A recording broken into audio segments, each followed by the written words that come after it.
Hello મિત્રો, કેમ છો? જય શ્રી કૃષ્ણ. આજે આપણે બનાવવું છે રાજમા છોલે. બહુ સરસ મજાનું અને ભાત જોડે સર્વ કરવાનું છે. તો મેં રાજમા અને છોલે રાતે પલાળી દીધા હતા 10 કલાક. 10 કલાક પલળ્યા પછી મેં 8 સીટી નાખી અને સિમ્પલ રીતે બાફી દીધા છે. અંદર કશું જ નથી નાખ્યું, પાણી નાખી અને બાફી દીધા છે. રાજમે અને છોલે એકદમ ઇન્સ્ટન્ટ બનાવવાનું છે એટલે જલ્દી બની જાય. એટલે આજ મારા જોડે ટાઈમ થોડો ઓછો છે એટલે આપણે ફટાફટ બનાવી દઈશું. જે મસાલા કરું પૂરો વિડીયો તમારા જોડે શેર કરું છું. વિડીયો સારો લાગે પ્લીઝ એક લાઈક કરજો. સૌથી પહેલાં કઢાઈ લીધી છે. કઢાઈના અંદર આપણે તલનું તેલ મૂકવાનું છે. 1 ચમચા એટલું તેલને ગરમ થવા દેશું. થોડું જીરું લીધું છે, 5-6 નંગ લવિંગ લીધા છે, થોડા તમાલપત્ર છે, 3 નંગ એટલા તજના ટુકડા, થોડા બાદીઓ, મોટી ઇલાયચી અને લાલ મરચાં છે. આ વઘારમાં જશે. મિત્રો આપણું તેલ ગરમ થઈ ગયું છે. ખડા મસાલા નાખી દઉં છું. તમારા જોડે ખડા મસાલા 1-2 ઓછા હોય તો બી ચાલે. જરૂરી નથી કે બધા જોઈએ એવા, કંઈ જાજો ફરક ના પડે. 1-2 ઓછા હોય તો આપણે સરસ તેલના અંદર આને ફોડી લેવાના છે. મેં 1 નંગ ડુંગળી ઝીણી સમારી છે અને 2 ગાંઠ લીલું સૂકું લસણ ઝીણું સમારી દીધું છે. ફોલીને ડુંગળી લસણ ફોલી અને સમારી દીધેલું છે. મસાલા સરસ અટકી રહ્યા છે આપણે, તો હવે લસણ અને ડુંગળી નાખી દેવાનું છે. એને સરસ મજાનું તેલના અંદર સાંતળી લેવાનું છે. 1 ચમચી હિંગ નાખી દઉં છું. ડુંગળી લસણ એકદમ લાલ થાય ત્યાર સુધી આપણે આને શેકવાના છે. મસાલો આપણે જેટલો સરસ બનશે એટલા જ આપણા રાજમા છોલે સરસ બનશે. બહુ જ મસ્ત મજાનું. મિત્રો તમે એકવાર મારા જેવું બનાવીને ખાશો તો મારી ગેરંટી છે કે તમે બહારનું ક્યારેય જ નહીં ખાઓ. ડુંગળી અને લસણ સરસ લાલ થઈ ગયું છે. તો 2 નંગ ટામેટા લીધા છે, ઝીણા સમારી લીધા છે. 1 ચમચી મીઠું નાખું છું. 1 ચમચી હળદર નાખું છું. હવે આપણે આને હળદર મીઠું નાખ્યા પછી ટામેટા સરસ શેકી લેવાના છે ડુંગળી લસણ જોડે. ટામેટા કરી ગયા છે. હવે 1 ચમચી કશ્મીરી મરચું નાખું છું. 1 ચમચી તીખું મરચું નાખું છું. 1 ચમચી ફ્રેશ કૂટેલું ધાણા જીરું નાખું છું. અડધી ચમચી એટલો આપણે ગરમ મસાલો નાખવાનો છે. હવે આપણે આને સરસ શેકી લેવાના છે. મસાલા આપણે સરસ શેકાય છે તો ફ્રેશ કસૂરી મેથી નાખી દઉં છું. હાથથી મચડી નાખવાની છે, સુગંધ મસ્ત આવે. સાથે હવે આપણે સફેદ બટર નાખવાનું છે.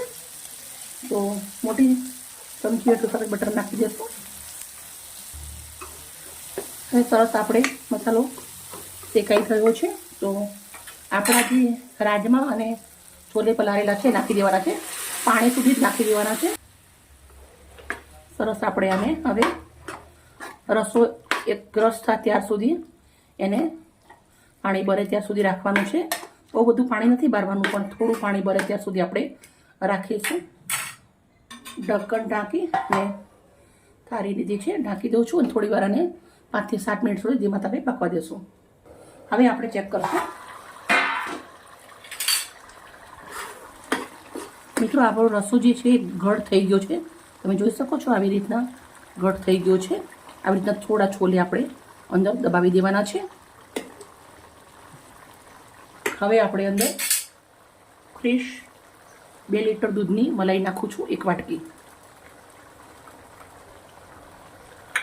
પછી આપણે સાથે લીલા દાણા નાખી દેવાના છે. દાણા અને મલાઈ મેં ફૂલ નાખી છે, તમે ઓછી વધારે કરી શકો છો. ઘરની દૂધની મલાઈ જ છે. તમે રેડીમેડ અમૂલ ક્રીમ આવે એ પણ લઈ શકો છો, પણ ઘરનું ભાઈ એટલે આપણે ઘરની મલાઈનો ઉપયોગ કર્યો છે. હવે આપણે આ મલાઈ અને દાણા નાખ્યા પછી ધીમા તાપે 2 થી 3 મિનિટ સુધી આવી રીતે ખુલ્લું જ પકાવી દેવાનું છે. મિત્રો આપણી ગ્રેવી એક રસ થઈ ગઈ છે મસ્ત મજાની. તમે કલર કોમ્બિનેશન જોઈ શકો છો. આપણું શાક બહુ સરસ મજાનું રેડી થઈ ગયું છે. ગેસને બંધ કરી દઉં છું. હવે આપણે ભાતના જોડે સર્વ કરું છું. મિત્રો મેં એક પ્લેટ લીધી છે. એના અંદર સૌથી પહેલાં મેં બાસમતી ભાત બનાવી દીધા છે, એ લઈ લઉં છું.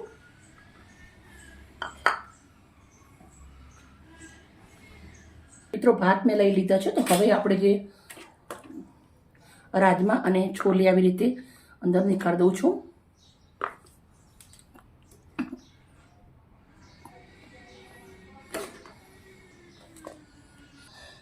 ઇન્સ્ટન્ટ રાજમા છોલે બનાવી રેડી કરી દીધા છે. ભાતના જોડે સર્વ કર્યા છે. મિત્રો એકવાર બનાવીને ખાજો, તમને મજા પડી જશે. 8 થી 10 કલાક છોલે અને ચણા પલાળી દેવા છે અને પછી 7 થી 8 સીટી મારી અને રેડી કરી દેવા છે. તો એકદમ ઇન્સ્ટન્ટ બની અને રેડી થઈ જશે. મિત્રો મારી વિડીયો સારી લાગી હોય તો પ્લીઝ મને એક લાઈક કરજો, દોસ્તોને શેર કરજો. કાલે આવી મજેદાર રેસીપી સાથે. Bye bye. રાધે કૃષ્ણ રાધે કૃષ્ણ.